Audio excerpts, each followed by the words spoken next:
श्रीमन्महागणाधिपतये नमः। श्री सरस्वत्यै नमः। श्री सद्गुरुभ्यो नमो नमः।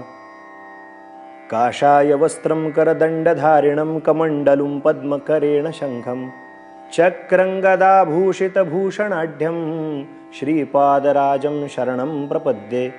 मालाकमण्डलुरधः करपद्मयुग्मे मध्यस्थपाणियुगुले डमरुत्रिशूले यस्यस्त ऊर्ध्वकरयोः शुभशङ्खचक्रे वन्दे तमत्रिवरदं भुजषट्कयुक्तम्।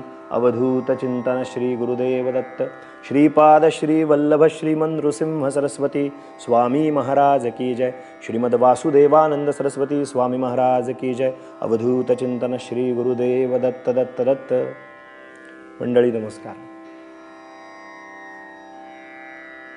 भक्तिप्राप्यम त्रिशमेकं प्रयाही असे दत्तात्रय जर कृपावंत व्हावेत असं वाटत असेल तर भूत भव्य भवच्चास्मात् जो उत्पत्तिकारक आहे, जो पालन करणारा आहे, जो लय करणारा आहे असा त्र्यधीश्वर म्हणजे दत्तात्रेय कृपावंत व्हावेत असं जर वाटत असेल ना तर भक्तिगम्यस्य तस्येदं चरितं चित्तशुद्धये संक्षेपेण स्फुटं वक्ति वासुदेव सरस्वती। म्हणजे काय, दोन गोष्टी महाराज सांगतात की तुमच्या आमच्या हृदयाच्या ठिकाणी आतमध्ये एक ज्योत आहे म्हणाले। अशी दिव्य ज्योत आत्मस्वरूपानं नांदते। नम श्री दत्त गुरवे हृदवासौ धौतिकारवे स्वात्मज्योती प्रकाशाय सुखाय अनर्थ शांतये। आतमध्ये एक आहे दिव्य ज्योती अशी हृदयस्थ, परंतु इतकी पुट चढले त्याच्यावरती की ती निघता निघत नाहीये।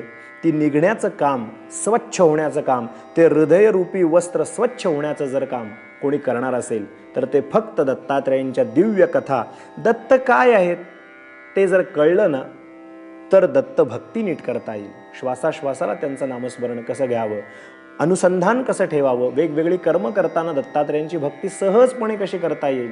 म्हणून नाम जितकं महत्वाचं आहे तितकंच महत्वाचं स्मरण सुद्धा आहे।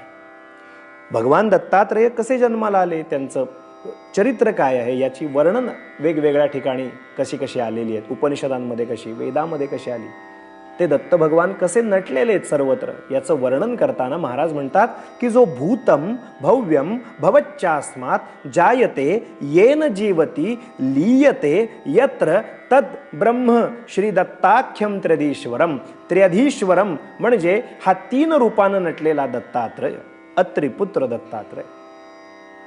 असे महाराज जर कृपा करावेत असं वाटत असेल तर भागवतामध्ये 10 लक्षणं काही काही सांगून ठेवली। त्यातला आश्रय हा भाग फार महत्वाचा आहे। दत्त हा जो अवतार आहे ना, हा अवतार भगवान महाविष्णूंचा आलेला आहे बरं का।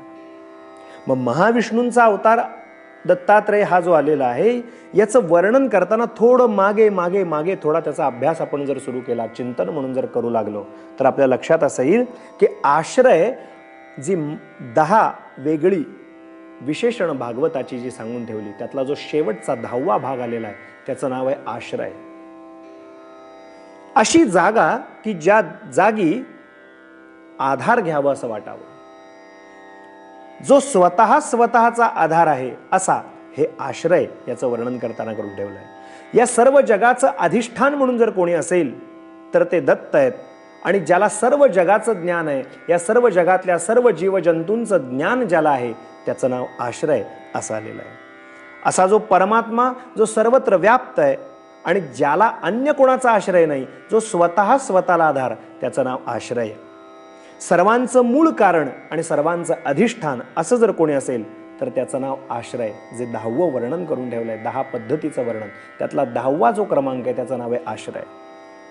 या सर्व सृष्टीचं जेव्हा चलनवलन आपण पाहतो तर तेव्हा कुठली तरी एक व्यवस्था कार्य करते।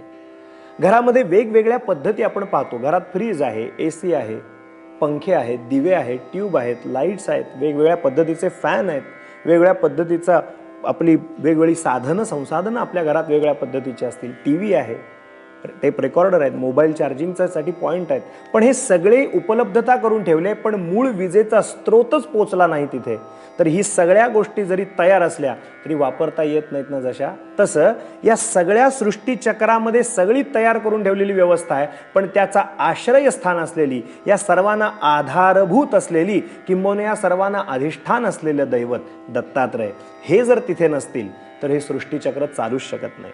म्हणून गंमत अशी घडली एकदा की हे जे भगवान महाविष्णू आहेत ना, या महाविष्णूंच्या अमोघ संकल्पातून त्यांनी ब्रह्मांड निर्माण करायचं ठरवलं.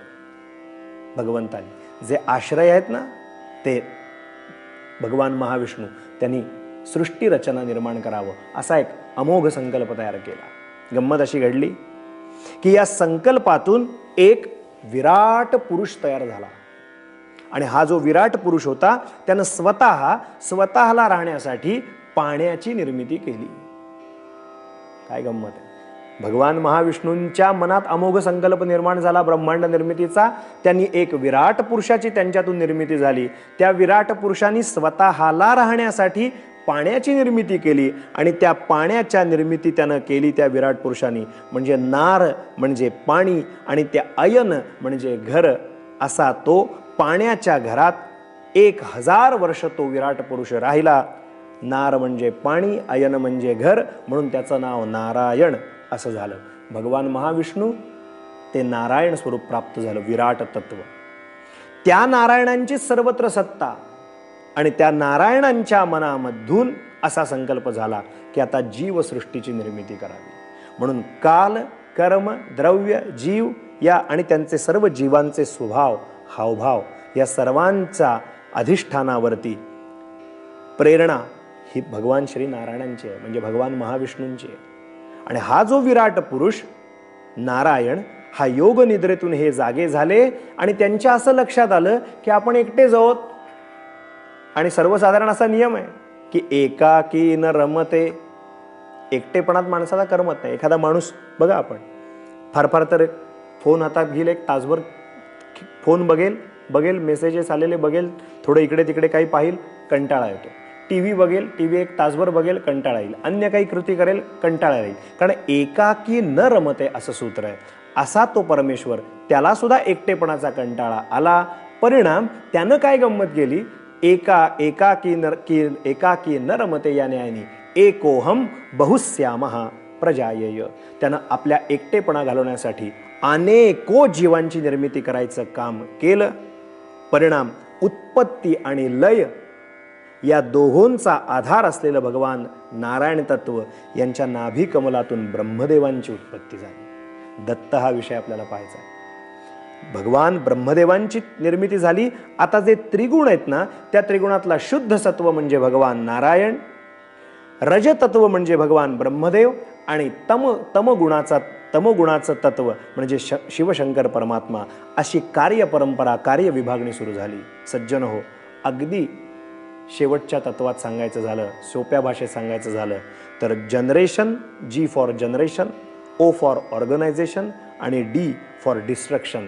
GOD म्हणजे उत्पत्ती, स्थिती, आणि लय म्हणजे गॉड, ज्याला आपण म्हणतो आजच्या भाषेत, म्हणूया असं आजच्या भाषेत, जे ऑर्गनाईज पण करत आहे, जे जनरेशन पण करत आहे, आणि जे आता टाकाऊ याचा संहारही करत आहे.